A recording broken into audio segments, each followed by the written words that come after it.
Alors, avant de donner la parole au secrétaire annuel pour le rapport de la précédente séance, je donne la parole au PAST-président qui veut déjà me reprendre le micro, car il a une communication très importante à faire. Daniel. Merci Georges. Rassure-toi, je ne reprends rien. Simplement, j'ai attendu que vous soyez plus nombreux pour rendre un hommage appuyé à notre secrétaire général, Henri Judet.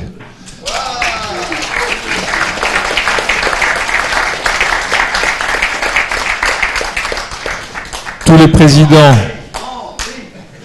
les présidents qui, au cours de ces 6 dernières années, ont eu la chance de travailler avec lui, sont unanimes pour reconnaître toutes ses qualités, humaines, scientifiques, toutes.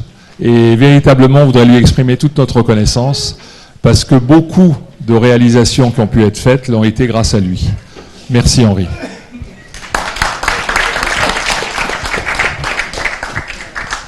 Merci Daniel. Alors je donne la parole au secrétaire annuel Bertrand Doré pour le procès-verbal de la séance d'urologie du 14 janvier. Merci Monsieur le Président. Mes chers collègues, la séance du mercredi 14 janvier a débuté par une communication de Pierre Cordelier sur les nouveautés thérapeutiques dans le cancer du pancréas. Il a montré l'intérêt des virus oncolytiques, notamment avec leur combinaison avec des agents comme la gemcitabine. Ensuite, et c'est sans chauvinisme urologique, que je vous terminerai mes séances par celles consacrées aux pathologies vésicales. Laurent Guy de Clermont-Ferrand a décrit les critères d'imputabilité en maladie professionnelle pour les tumeurs de vessie. Le rôle du tabac n'est pas unique et son intrication peut compliquer les analyses, qu'a fait remarquer M. Delettre.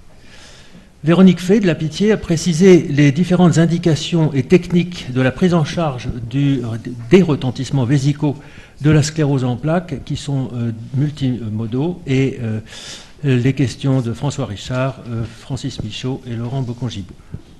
Yann Nezillet de l'équipe de Foch a rapporté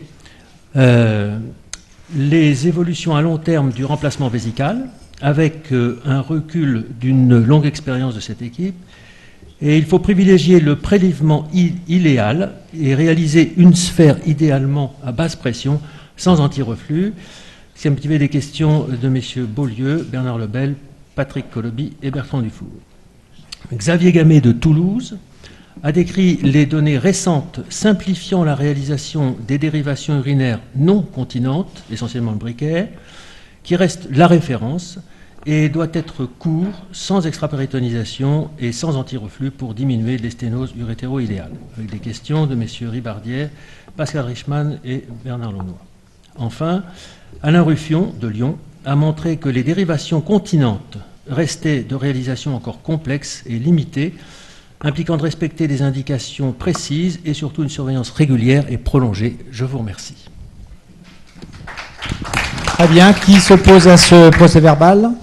Pas de commentaires. Bon, merci Bertrand. Je demande maintenant au nouveau secrétaire général s'il a une intervention à faire. Je n'ai aucune intervention nouvelle à faire, mais je voulais présenter à tous les collègues de l'Académie ma fierté d'être leur secrétaire général cette année aux côtés de Georges Mention. Merci.